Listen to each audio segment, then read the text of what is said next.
What is going on, guys? In today's video I will show you the top 3 best ranger builds and part of Exile 2. So in this guide I will give you a quick overview of the best setups for both ascendancies, so the Deadeye and the Pathfinder. Then I will explain what skill gems and upgrades should you focus on. Then as well we'll see what is the best gear and how to get it for both the mid game and any game. And then finally, we will go over the passive tree, attributes, your skill rotations, and even what Atlas passive should you use, so we would be able to get the highest damage possible and much more.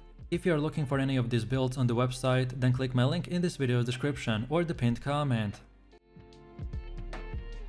This setup is known as the Lightning Arrow build, which is currently one of the best and fastest setups that you can use to farm maps and other endgame content. Like you can see from the gameplay, we are basically deleting enemies in split seconds. And on top of this, we can also delete bosses, by us having also a very high boss damage by using the cast on shock and the ball lightning. At some point in the later game, some lowered gear players might run into a mana problem, but lucky for us, the ranger has many tools to address this problem. And with the optimized gear, we need nothing more than a single stat roll on our weapon or the gear to completely solve this issue. So if you like using only 2 skills and completely speedrunning through the hundreds of enemies in few seconds, then let's get right into it. So let me show you the build, and for the main class I have chosen to go with the ranger, and our ascendancy is the Deadeye. Then for the first skill we have the Lightning Arrow, and for our support gems we want to go with the Martial Tempo, Ice Bite, Cold Infusion and Primal Armament. Then second we got the Lightning Rod with the Scatter Shot, Concentrated Effect, Conduction and the Rising Tempest. Next we got the Herald of the Thunder with the Lightning Infusion and the Lightning Penetration. Next we have the Herald of the Ice with Cold Penetration, Magnified Effect and the Elemental Focus. Next we are also using the Wind Dancer with the Blind. Next we have the Orb of Storm with the Chain, Unleash, Overabundance and the Persistence. Then we got the Cast on Shock with the Ball Lightning, Deceleration, Inspiration and the Impetus. And finally for the last one we got the Voltaic Mark with Persistence, Inner Weight and the Lightning Mastery. Most of this build is structured around using the Lightning Arrow and the Lightning Rod to instantly shot his DPS lightning projectiles, so we use gems and skills that will support and increase their area and damage, while the rest are powerful buffs and utility skills that usually get activated in the background. Next up we have our passive tree, and if you are interested in a full in-depth guide on how it works, then check out my beginner guides. So let's take a look at our setup, and we want to start at this projectile damage node, and go like this until we get the Honed Instincts and the Vile Wounds. Then next we want to keep on moving to get this entire thing, and mainly we want to aim for the Master Fletching and disharness the elements. Then from here we want to get back at this point and then keep going down like this, and then when the path splits, then now we want to go to the left bottom. So let's make our way like this, and then finally we want to get both these lightning nodes, so the Lightning Rod and the Flash Storm. Then from here we want to circle back and go to the top right side, and get the Mental Toughness and the other mana regen nodes, that will help us with the potentially low mana. And then finally from this point and onwards you can unlock all the rest of the nodes in whatever order you prefer. All of the nodes that we got are important, but the ones I mentioned have the top priority as they're the most important to acquire early on in the game, to make our build functional, and then in the late game to make it even more powerful. And then now let's go all the way to the middle again, and for our Ascendancy build this is what we have. So at the beginning you want to unlock the Gathering Winds, then second get the Projectile Proximity specialization with the Point Blank option, then next get the Endless Munition, and then finally we want to select the Wind Ward. And also preferably we want to get 1 mana on kill Jewel, or at least get the mana on kill on the Quiver. And next up we have our Atlas passives. And the general idea behind this is to aim for bonus passives that spawn a lot of grouped up monsters, such as in expeditions or the rituals. Also, our Lightning Ranger has a very strong single target damage, so farming boss maps or essences is also a good option. So when we start we want to first of all get to the bottom left side like this, then now we want to go to the top right side and get all of these passives. And then finally from here you want to go to the top middle part and get the rest of the passives in no particular order. Then next we have our gear, and for this build you only need about 100 spirit. The weapon of our choice is the Expert Dual String Bow. This is the most important item that we have, so look for the highest cold or physical damage bow that you can get your hands on. Also, lightning damage is a good option as well, but for sure you want to avoid fire damage. Generally, I would value additional arrows over a 50 DPS increase, so keep that in mind.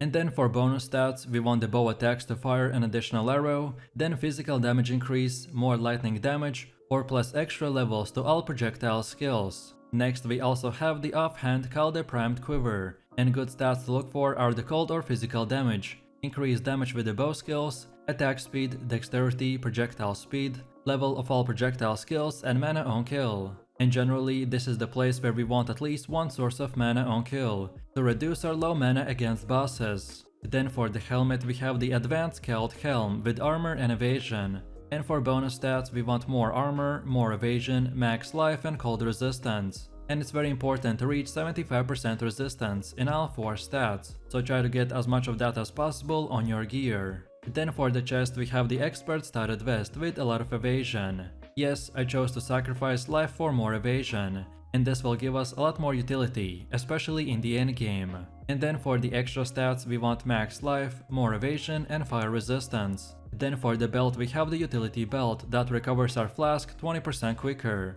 And then for bonus stats we want more max life, and any other resistances like lightning or chaos. Then for gloves we got the advanced doubled gauntlets with armor and evasion. And for extras we want max life, chaos and fire resistance. Then for boots we are using the advanced embossed boots with evasion. And for more we 100% want to get as high movement speed as possible and also cold resistance. Then for our first ring we got the Thief's Torment. And here I want to give you a huge disclaimer. So if at the start of this build you're struggling with mana, then this one ring can completely solve it because of the 15 mana gain per each hit, so we will basically never run out of it.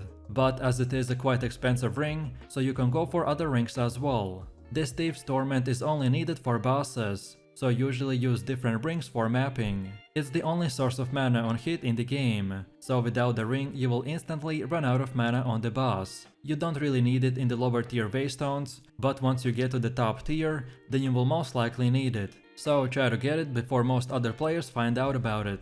And then on the second one we got the Sapphire Ring with cold resistance. And for more bonuses we want max life and chaos resistance. And then finally for the amulet we got the Stellar Amulet, which gives us more to all attributes. And for extras we want to get more to spirit. Overall for this build I recommend to get 95 intelligence for the ball lightning and the cast on shock. Plus I have a level 11 gem for the ball lightning and also a level 11 for a cast on shock.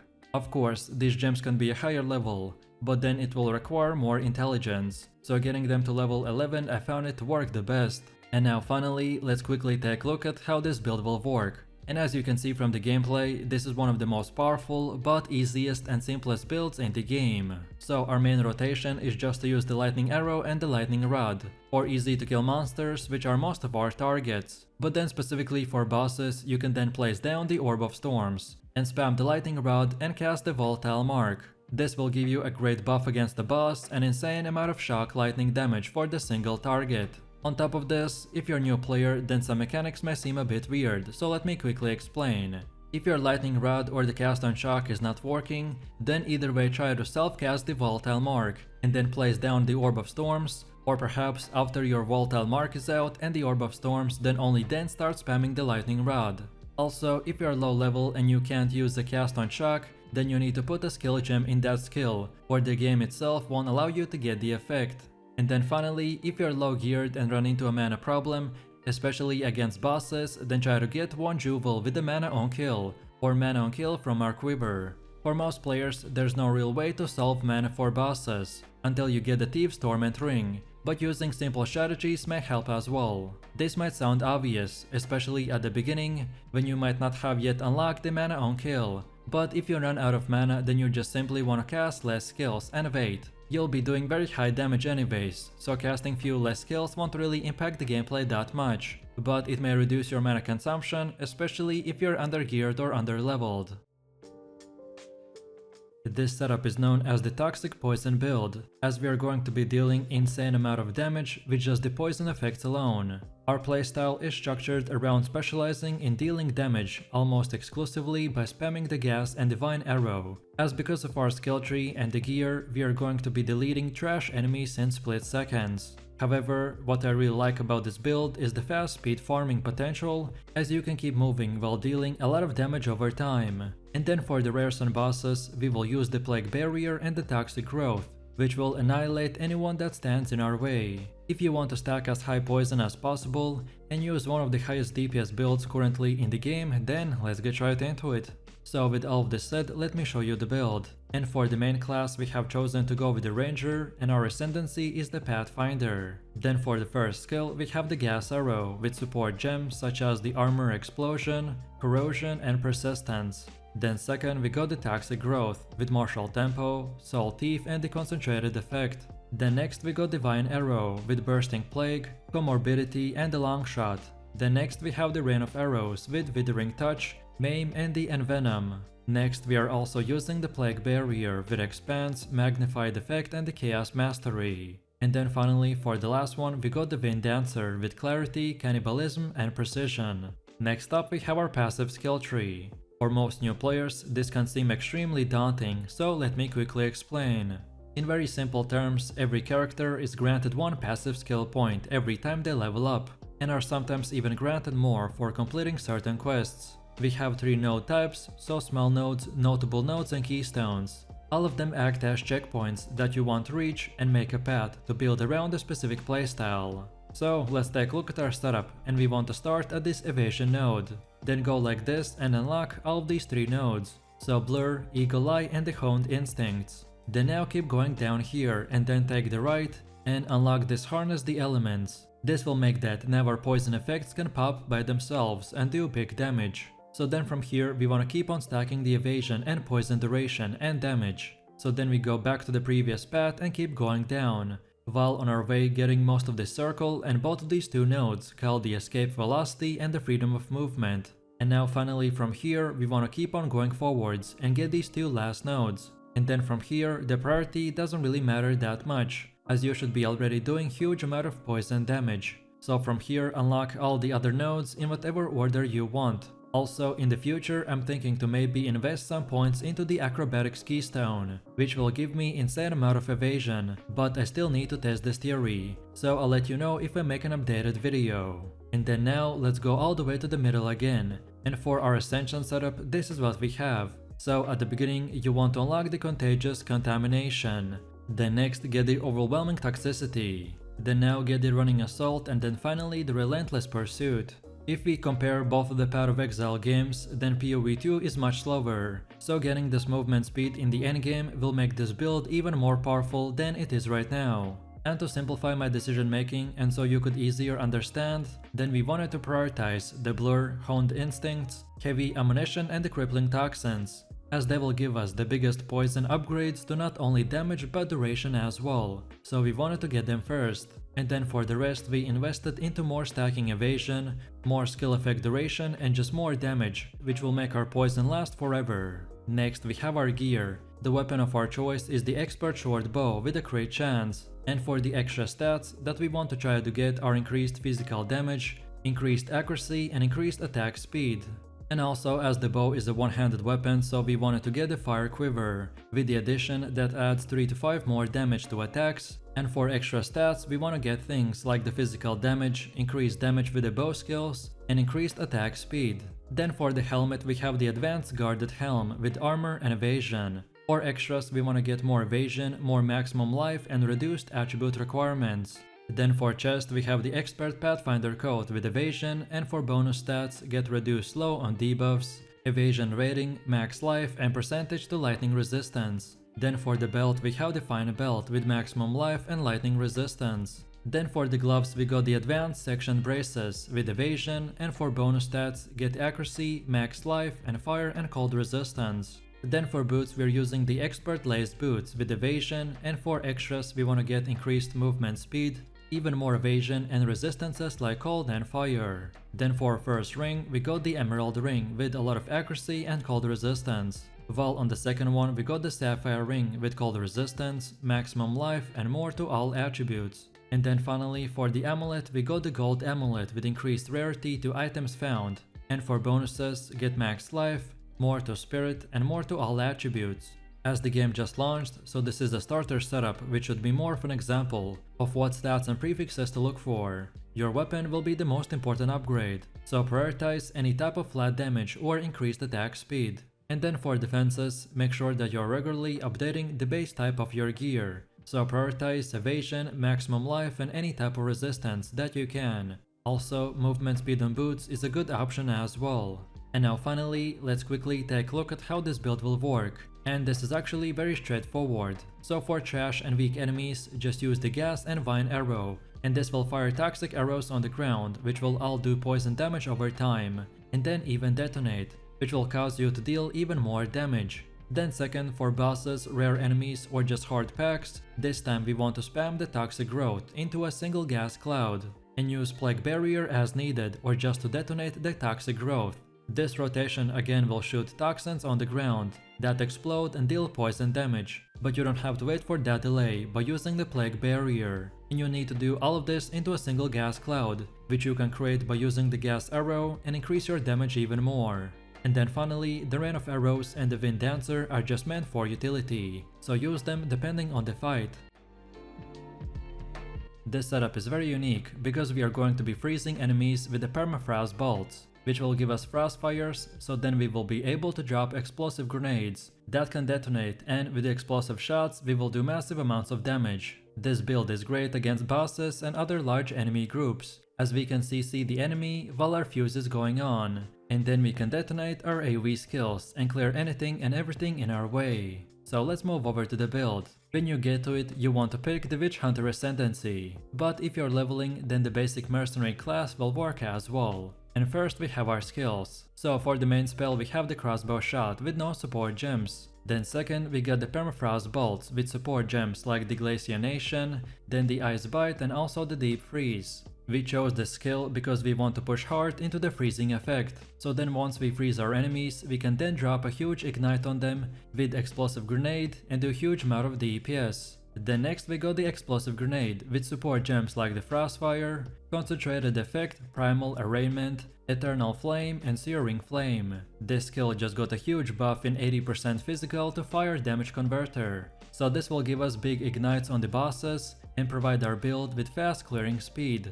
Next we have explosive shot with support gems like the wildfire and the nimble reload. Then next we have the herald of the ash with support gems such as the clarity, vitality and precision. Then for flash grenade we got one support gem called brutality. Then for high velocity rounds we have the scattered shot and double barrel. And then finally for our galvanic shards we got support gems like the lightning infusion and pierce. As most of our build is made around the permafrost bolts and grenades, so we use gems and skills that will support and increase their damage, while the rest of our powerful filler skills we can use until our main rotation comes back up. Next up we have our passive skill tree, so we want to start at the projectile damage node and go like this until we get these 3 notable nodes. Then next we work towards here and get these 2 more nodes. Then afterwards go like this and get that entire right side. Then now keep going down until this circle, and then we take the right and get that whole right side, starting with instant reload and all the way up till wasting. Then now we come back to this path and get that whole circle. And then from here we just keep going down and take whatever node you want, as long as you follow this path exactly in the way that you see here. To simplify my decision making, then basically we want to prioritize instant reload first, because reload speed will give us the biggest build upgrade, so we want to get it first. Then also, once you have explosive grenade and explosive shot skills, then start taking the grenade node and grenade reload speed. Then next our path down to the crossbow wheel at the bottom is made for more damage, and the leatherbound's gauntlet and the general's binding is for more defense. And then finally for the rest of our nodes, they are meant for once you go ignite, which will increase our damage and other ailments. Next we have our gear. The weapon of our choice is the advanced Dayat crossbow, with stats like the critical, speed and min and max physical damage. For prefixes we have a load and additional bolt, increased physical damage, add to physical damage and add to fire damage. Then for helmet we have the shielded helm, with stats like the armor and evasion. Then for chest we have the advanced explorer armor with the armor and evasion. Then for belt we have the mail belt with reduced flask charges. Then for gloves we got the bolstered mitts with armor. Then for boots we are using the stacked sabotons with the armor and evasion. Then for our first ring we got the ruby ring with fire resistance, while on the second one we got the sapphire ring with cold resistance. And then finally for the amulet we get the jade amulet with dexterity. as the game just launched, so this is the starter setup, which should be more of an example with stats and prefixes to look for. Your weapon will be the most important upgrade to look for, so prioritize flat damage of any type. Specifically, the physical roll will be the most important, as your skills themselves will do a lot of conversion. Also, once you start investing more points into the passive skill tree, then you will want to look for stats like the flat physical and flat fire damage. Attack speed is also helpful as it improves your reload speed. For defenses, make sure you're regularly updating the base type of your gear. So look for increased armor on gloves to get the best use of our leather-bound gauntlet node, which gives 1 evasion per every 1 armor. And then go with armor/evasion hybrid for all the other items. And now finally, let's quickly take a look at how this build will work. So for bossing on large rare enemies, we want to start the rotation by using the permafrost bolts, which freezes them and gives us the full bonus from the frost fire. Then afterwards, we drop explosive grenades and either way wait for the fuse or hit them with the detonator skill, which does not have a consume freeze support on it. And for this, in this rotation, I'm using the explosive shot. And then from here, we want to finish it off with the high velocity rounds and or galvanic shards. And then the rest of our skills are filler spells, which we can use until we get back our main DPS rotation.